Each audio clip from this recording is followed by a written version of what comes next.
50 साल पूरे हो गए हैं। इसी को लेकर अलग अलग जगहों पर कार्यक्रमों का आयोजन किया गया है और इस कार्यक्रम में सीएम मोहन यादव भी पहुंचे और देखिए वर्चुअली इसमें पीएम भी आज जुड़ रहे हैं इस कार्यक्रम में। वंदे मातरम का 150वां स्मरणोत्सव इस वक्त चल रहा है जिसमें वर्चुअली पीएम मोदी भी शामिल हुए हैं। चट्टोपाध्याय ने अक्षय नवमी के दिन वंदे मातरम की रचना की थी, जो बाद में उनके उपन्यास आनंद मठ का हिस्सा भी बनी और मातृभूमि को शक्ति, समृद्धि और दिव्यता के रूप में समर्पित ये गीत भारत की जागृत राष्ट्रीय चेतना और आत्मसम्मान का शाश्वत प्रतीक बन गया है।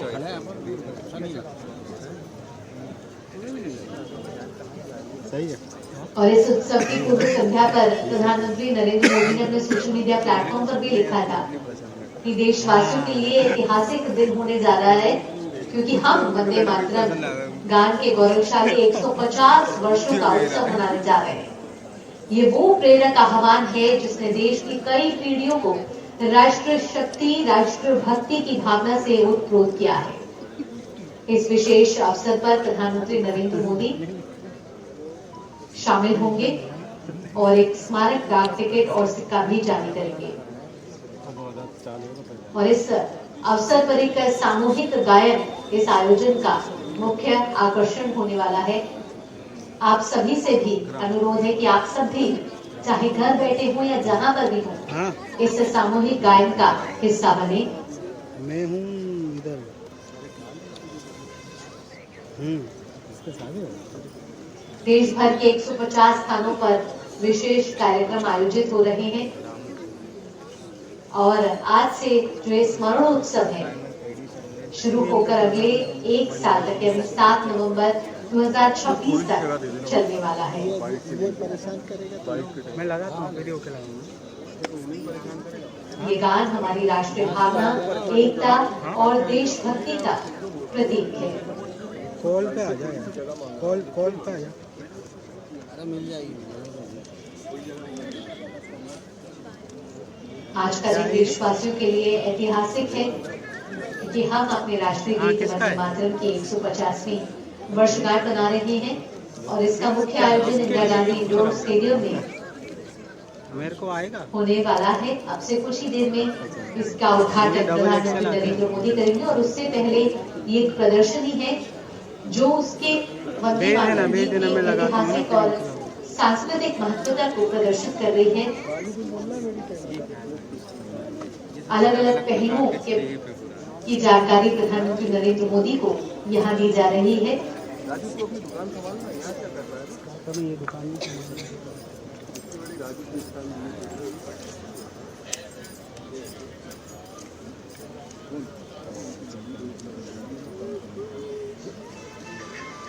कि राष्ट्रीय गीत वंदे मातरम की रचना को 7 नवंबर को 150 साल यानी कि आज 150 साल इसको पूरे हो रहे हैं और इस मौके पर बीजेपी ने वंदे मातरम 150 अभियान का आयोजन किया। इस दौरान देश प्रदेश में 150 स्थानों पर वंदे मातरम वाचन होगा, सामूहिक गान गाया जाएगा। वंदे मातरम 150 स्मरणोत्सव 150 साल पूरे आज वंदे मातरम गीत के हो गए हैं।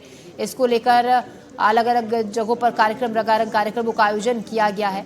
आप देख रहे हैं इसमें प्रधानमंत्री नरेंद्र मोदी की तस्वीरें जो कि इसी कार्यक्रम में शामिल हुए हैं वर्चुअली और उधर आप देख रहे हैं भोपाल से सीधे लाइव तस्वीरें जहां पर सीएम मोहन यादव समेत तमाम प्रदेश के जो बड़े नेता हैं, चेहरे हैं, वो मंच पर विराजमान हैं। इस वक्त आज 150 साल पूरे हो रहे हैं राष्ट्रीय गीत वंदे मातरम को।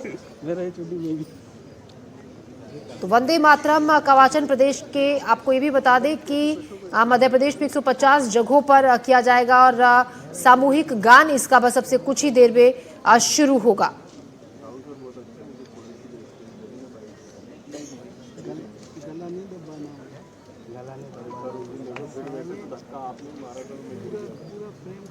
तो प्रधानमंत्री नरेंद्र मोदी आज इंदिरा गांधी इंडोर स्टेडियम में राष्ट्रीय गीत वंदे मातरम के 150 साल पूरे होने पर चलने वाले साल भर का जो कार्यक्रम है स्मरणोत्सव, उस कार्यक्रम का उद्घाटन करने के लिए पहुंच चुके हैं।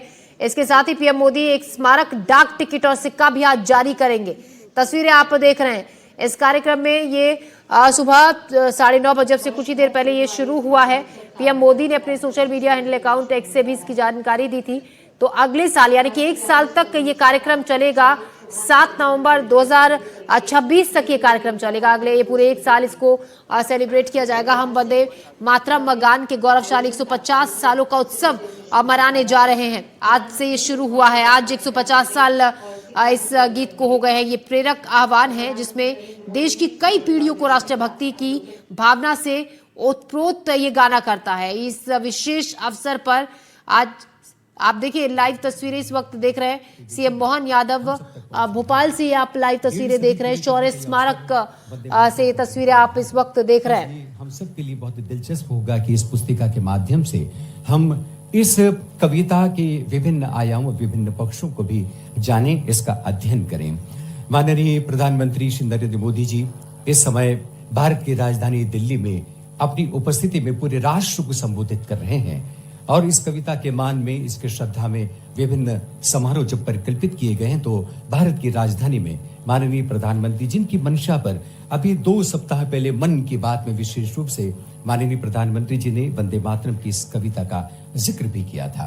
और तब 7 नवंबर यानी आज ही के दिन जब ये कविता जागी थी बंकिम चंद्र चट्टोपाध्याय जी की कलम से, तब ये उजाला पूरे देश में पहुंचा। हम कुछ ही क्षणों बाद दिल्ली से अपना सीधा नाता जुड़ेंगे। माननीय प्रधानमंत्री जी की उपस्थिति में वंदे मातरम का सामूहिक गायन होगा। जैसे ही हम स्क्रीन के माध्यम से जुड़ेंगे, वंदे मातरम जब वहां गाया जा रहा होगा, तब अपने स्थान पर हम वंदे मातरम के सम्मान में खड़े होंगे। माननीय सांसद श्री आलोक शर्मा जी हमारे बीच पधार चुके हैं। हम चाहेंगे कि संचालक संस्कृति उनका भी गुलदस्ता भेंट कर स्वागत करें, अभिनंदन करें। पूर्व महापौर रह चुके हैं माननीय आलोक शर्मा जी और हमेशा ही इस तरह के हमारे सांस्कृतिक सामाजिक प्रकल्पों में उनकी उपस्थिति भी महत्वपूर्ण रही है। ये बात सही है कि आज़ादी के किसी भी संघर्ष में दुनिया का इतिहास रहा है। अमेरिका हो, इंग्लैंड हो, हर एक देश के अंदर जब आज़ादी की अलख जगती है, उसका अंदर का संघर्ष अपनी मातृभूमि की तरफ, ललक की तरफ बढ़ाता है। ऐसे में ये शब्दों की रचनाओं से नए प्रकार का स्पंदन होता है, नए प्रकार के मन में संकल्प आते हैं और हर एक व्यक्ति अपने देश के उस मूल मंत्र के आधार पर राष्ट्रभक्ति के गीत से अपने गौरवशाली अतीत के, भविष्य के देश के लिए अपनी पहचान बनाता है। और यही कमोबेश हम हर एक देश के गीतों के साथ देख सकते हैं। अमेरिका का क्राइसिस वाला समय हो, इंग्लैंड का विद्रोह वाला समय हो, भारत का अपना, हमने जब यद्यपि वंदे मातरम का आनंद भी देखा, लेकिन इस कार्यक्रम के प्रारंभ में कदम कदम बढ़ाए जा, खुशी के गीत गाए जा, ये जो हमारे भी स्वरबद्ध रचनाओं को हमारे पुलिस बैंड ने जो प्रस्तुत किया है, इस प्रस्तुत करने वाले गीत में ये हमारे आज़ादी के नेताजी सुभाष चंद्र बोस के उस आज़ाद हिंद फौज से जुड़ता हुआ दिखाई देता है। यद्यपि बनाया गया था दीक्षित जी ने गीत, बाद में कविवर राम सिंह ठाकुर जी ने इसको स्वरबद्ध करते हुए संशोधित रूप में दिया है। और ये आज़ादी का अपना अब एक तरह से संघर्ष वाले उस सारे दौर के दरमियान ये भी एक अपना अलग दौर में पहुंचा। और इतना ही नहीं, जैसे हमने अगर बंकिम चंद्र चट्टोपाध्याय जी की बात अगर करें तो ये संस्कृत के साथ जोड़ करके वर्णवाल जी ने सही कहा अपने भाषण में, लेकिन मैं उसी में ये बात भी बताना चाहूंगा, इस गीत की रचना में हमारी प्राचीन संस्कृति की त्रिदेवी कल्पनाओं को जोड़ने का प्रयास किया गया है, जिसके माध्यम से एक तरफ हम अपनी दुर्गा दशप्रहरण धारणी दुर्गा की ताकत से हमारे अपने अतीत के गौरवशाली पृष्ठ में हमारी अपनी सांस्कृतिक विरासत पे भी हम गर्व करते हैं। और कमला कमल दल विहारिणी, इसका मतलब महालक्ष्मी का भी स्मरण करते हुए इस गीत के माध्यम से जोड़ने का, और हमारी सांस्कृतिक विरासत में महालक्ष्मी का जो प्रताप है ये उसके प्रति भी नमन है। और वीणा जो हमने अपनी माँ सरस्वती के प्रति जो इसमें कल्पना की है, कामना की है, यद्यपि चटर्जी ने इसको स्वरबद्ध करते हुए और इसकी लिपिबद्ध करते हुए आनंदमठ नामक उपन्यास के माध्यम से दुनिया के बीच इस गीत को रखने का प्रयास किया और वहां से उठा करके अंदर की जो अंतरतम भावना, ये हजारों हजार साल वाली हमारी गौरवशाली उस प्रतिष्ठित भावना का पुनर्जागरण का एक काल था, जिसके कारण से हम आज भी उस भावना के आधार पर लोग बड़े गजब है। इस मामले में भी देखना चाहिए कि हमारी ये त्रिदेवियों की कल्पना हजारों हजार साल वाली, जो समझदार है वो नादानी से चुप रह करके हमने इसके कष्ट भी, जब आजादी के अलख में जिस मंत्र के रूप में ये सबको एक तरह से आंदोलित करता था, लेकिन आजादी के बाद देश के साथ जब हमारा अपना गीत का अपनाने का मौका आया तो कहीं ना कहीं देश ने इसमें दिग्भ्रमित भूमिका अदा की। बड़े कष्ट के साथ कहना पड़ेगा, आज वो दोबारा दोहराने की जरूरत नहीं, लेकिन वो दर्द तो सबके मन में होगा ही। जिस मूल मंत्र के बलबूते पर आजादी के सारे संघर्ष में बड़ी भूमिका हुई, और वो हमारे गीत 150वीं जयंती के अवसर पर जब हम बात कर रहे हैं तो उस इतिहास को भी देश को जानने की आवश्यकता है। आज के इस अवसर पर मैं माननीय सरदार पटेल को पुनः स्मरण करना चाहूंगा, जिनका 150वां वर्ष है, जिन्होंने 1950 में फिर इस बात को भी स्थापित किया कि राष्ट्रगान और राष्ट्रगीत दोनों का महत्व होना चाहिए, और दोनों पूरे देश के अपनाते हुए एक तरफ हम जनगण मन पे गर्व करते हैं, एक तरफ वंदे मातरम पे भी गर्व करते हैं। आइए हमारी अपनी इस गौरवशाली अतीत को जानते हुए हम सब भगवान श्री राम की जननी जन्मभूमिश्च स्वर्गादपि गरीयसी उस भाव के आधार पर वंदे मातरम का भी स्मरण रखें, और हमारे अतीत के इस बहुत अक्षय नवमी 1857 में बनने वाले इस 1857 के आधार पर, माफ करना 1875 में बनने वाले गीत को 1857 की क्रांति से भी जोड़ करके देखें, जिसके कारण से भारत ने दुनिया का सबसे बड़ा गणतंत्र दिया, भारत की गौरवशाली अतीत पे हमको गर्व करने का मौका मिला। मैं प्रधानमंत्री जी को पुनः धन्यवाद देना चाहूंगा, जिन्होंने आधुनिक तकनीकों के माध्यम से भी पूरे देश को ऐसे सारे विरासत के गर्व करने वाले मौके भी दिए। जब हम 150वीं जयंती सरदार वल्लभ भाई पटेल की मना रहे हैं तो हम अपने वंदे मातरम पे भी गर्व करते। पूरे वर्ष के विविध कार्यक्रम जो इस 7 नवंबर से प्रारंभ होकर के 7 नवंबर 1926 तक चलेगा, 25 से प्रारंभ हुई यात्रा, जिसको अभी हम अपने 10 दिन के विविध कार्यक्रम में देखेंगे, फिर 26 जनवरी के आसपास, फिर 15 अगस्त के आसपास, और वापस 7 नवंबर 1926 के आसपास 2026 के आसपास इस पे फिर वापस बचे हुए पूरे कार्यक्रम करते हुए पूरे साल की यात्रा संपन्न होगी। मेरी अपनी ओर से आज इस अवसर पर बैठे हुए सभी सज्जनों को, सभी बहनों को, पत्रकार साथियों को, आगंतुक अतिथियों को बधाई, बहुत बहुत धन्यवाद।